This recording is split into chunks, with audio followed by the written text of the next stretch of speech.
Hi friends, welcome welcome to Raksha ladies fancy. இன்றைக்கி நம்ம பார்க்குறது மேட் ஃபினிஷ் ஹாரமு நெக் செட் தான்.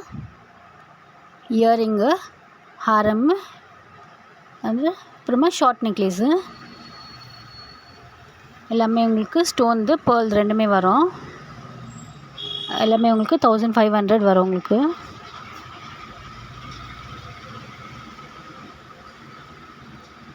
Red stone, white stone and green pearl, Mona Lisa beads. அதில் உங்களுக்கு ஒன்று ஒரு டிசைன்ஸ் வரும். இது க்ரீன் ஸ்டோன்ஸு, ரெட் ஸ்டோன் வரும். இது வந்து பிளெயின் வரும், சென்டரில் மட்டும் உங்களுக்கு ஸ்டோன் வரும். உங்களுக்கு பிடிச்சிருந்தா ரக்ஷா லேடிஸ் ஃபேன்சிக்கு லைக் பண்ணுங்கள், ஷேர் பண்ணுங்கள், சப்ஸ்கிரைப் பண்ணுங்கள். நெக்ஸ்ட் வீடியோவில் பார்க்கலாம். பாய், தேங்க்யூ.